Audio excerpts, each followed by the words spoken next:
This live prepper here, the World Joe. I've been checking out a lot of videos, different sites and stuff. And then you get these estimates. Preppers, you are dead. Preppers, 80% of you are going to die. Preppers, 97% of you are going to die. And it's a hard question. Do you believe these numbers are real?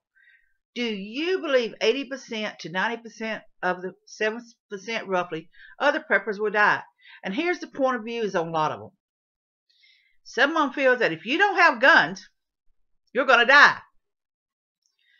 Some of them feel that if you don't have a bug out location, you're going to die. Some of them feel that if you don't have at least 3 years of food, you're going to die. Some feels if you don't have backup stashes hid around, you're going to die. You're going to die because you got your mama and daddy you got to take care of. You're going to die because you took your neighbors in and feeding them. You're going to die because you're old. You're going to die because you're crippled. You're going to die because you're just flat out stupid. I mean, there's all different reasons you're going to die from. The best prepared prepper doesn't necessarily mean that one's going to make it.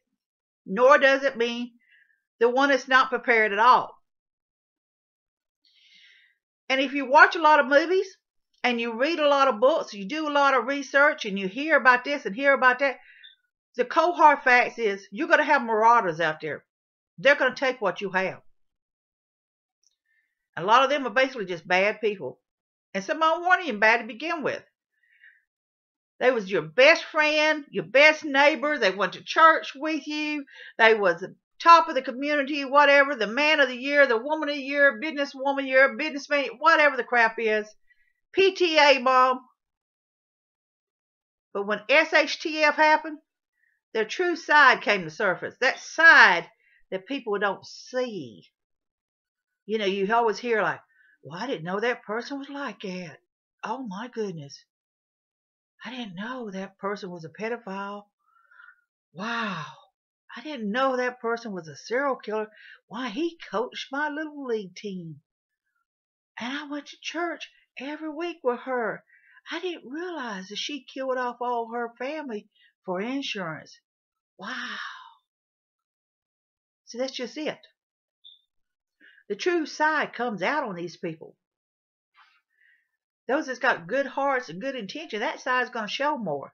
I mean, they're still going to have to change. They're still going to have to make choices. And it's going to be hard choices whether they're going to feed that person or not feed that person, or take care of that person or not take care of that person.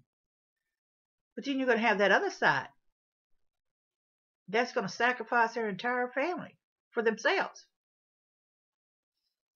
I'll join in with you. And then there's going to be those who are going to turn into cannibals. Hey, it's easy to pray. Why not? Keeps our bellies full. We'll eat you. I was watching one B-rated movie and stuff, and this girl joined this group and all this stuff and everything, and it come out to be that she was part of this group. And what it was, they was in this store, her and her family and all of them was in the store, and she turned against her family. And she stood there and said, I ate my own mama and daddy. I ate my own grandmother. That's just it. The true colors is going to come out on a lot of these people that you thought you could count on and trust. So you have this catch-22, as I like to say. You have to get out of that little box and think outside of what am I going to do? Are you going to prep up just enough for yourself? Are you going to prep up enough to allow? Or are you being versatile enough? Do you have knowledge on other areas? The thing is, it don't matter. It don't matter how much you know. When your time comes, your time comes. Seems like some people has the luck of the Irish. They have the luck with them. Person right next to them has everything to live for, good person, never done anybody wrong, worked hard all their life. Boom, blow it away. Person right next to him's a coward, sorriest person in the world, turn on his neighbor. And that's the one that's going to survive. So is it true? Is it 80%? 97% of preppers going to survive or die. Some of them talks about community things and stuff. Getting established in. If you can get established in a community, that's great. If you can get a whole neighborhood established in a community, that's great. You work together. It's better in numbers than by yourself. But sometimes you have no choice but be by yourself. If you can get into a small group and each one of y'all use your benefits to survive, your survival rate has moved up. There's always that chance, it's not going to last. But your survival rate has moved up a little bit than being just by yourself. So do you think this 80% or 97% is the case? I mean, they all got their own opinions. If you don't have guns, you're going to die. Well, when the bullets run out, you're screwed. Not everybody can afford them. If the government has their way, they're going to be coming in, they're going to be taking everything. They're going to find reasons to file warrants and stuff and take what you have. If a marauders come down the road and you've got food in there, it's going to last you for a while, but you've got a sickly mom and dad, you got children there, you've got this choice. You can leave with the healthy ones and go on down the road and leave the sickly behind. And there you are faced with that choice there. You're going to stay and fight to the death, or you're going to bug out and leave those behind that can't take care of themselves to be killed. There's a lot of choices in this. It doesn't matter how well prepared we are. Doesn't matter how much food we got. Doesn't matter if you got other areas where you've got food hid if other people has found them. You know, you could have buried something out there 10 years ago, but the surroundings has changed. You know, there used to be trees there at a park there. Now it's a building because you ain't been out there in 10 years to check on it. I mean, it changes. The challenges changes. Let's say T.ell force happens worldwide. Everybody's going crazy. They're killing each other off. They're fighting over the last can of food. They're trying to get out of town to these locations where the government's telling them go to get help and stuff. Well, then after all that's done and over with, then things start to kind of calm down a little bit. Just a little bit. Not long. It won't last long. Because once they've done picked through all of the food in the empty houses and stuff in towns and cities, then they're going to start going after the people that's got food. You know, so it's a lot to think about. So do you believe that 80% to 97% of the preppers will die? I mean, you've seen them. I mean, Doomsday Prepper makes a lot of preppers look like they're crazy. But you've seen them showing shelves and shelves and shelves and shelves of dehydrated food. You know, in their bunker. But the catch is to it, that bunker is 100 miles away or 700 miles away. You got to get to that bunker first. And you got to hope somebody ain't found it. You got to hope somebody hasn't discovered it before you, because, you know, you don't go out there that often. You might go out there every so often and check on it and bring some supplies out there, but you're not really living there. You know, you're still living in town or whatever. This one retired cop had an underground bunker, cost her $150,000 to build underground because she fears a nuclear attack. But she has an apartment that's right next to the nuclear plant. Now, come on. You got this place here 7 hours away.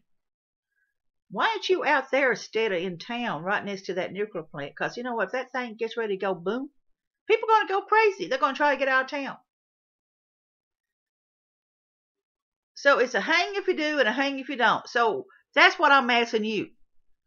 Do you think 80 to 97% of the preppers are going to die for whatever reason it is, from not having a gun, to having guns, to having family, to trying to bug out to a new location, to not having enough food, to sickness, disease, craziness, whatever the reason is? Do you think this is true? Do you agree with all these other preppers? Because preppers are dead, is what someone said. They are dead. And a lot of them dead because you know what? They don't think about taking care of themselves. A lot of them, as I refer to, they haven't seen their feet in years. They talk about it. Yeah, I'm going to do this. And I've got me these guns and I'm going to do that. I'll tell you what. If you're 300 pounds and you come across marauders that are fit, say they was ex-military or whatever it is, they've been out there living off the land, tracking, they're buffed up, they're toned up, they're wiry, and you're 300 pounds because you've been eating all this food that you've had stored up. Who's going to win? Now, I know I've got limits, but I'm working on my limits. I'm trying to get them repaired. I'm also working on my strong points to help balance out my weak points. And that's something we got to do. That's something we got to think about. We got to balance it out somehow, or we're not going to make it. Am I going to make it? I don't know. Am I going to give it a fighting chance? Heck yeah! I'm going to fight tooth and nail to survive. I'm going to use every little ounce of knowledge that I have acquired to survive. And like I said, I will go to that library and I will read and I will study and I will learn. And if I have to set me up a base inside a jail to survive for a while, barricade myself off and bring all my food there, I'll do it. If I have to make an indoor greenhouse, I'll do it. Am I going to make it? Who knows? It's the luck of the draw sometimes. So that's what I'm asking you, preppers and non-preppers alike. Do you think 80 to 97% is going to die? Do you think you need to bug in or stay and fight? Or do you think you need to bug out? Do you think guns is the answer to surviving? Do you think knowledge is the answer to surviving? Do you think health has a lot to do with it? It all ties in together. All I do know is that preppers who do prepare, even on a small scale, even for no more than emergency situations, to last them for a few weeks, has a fighting chance more than that one that just goes down to the store and gets their stuff every day and don't have nothing prepared to take care of themselves. So that's my question. 80%, 97%, more, less? What do you think? Give me your opinion. This is Live Prepper, the World of Joan. Be safe, be happy,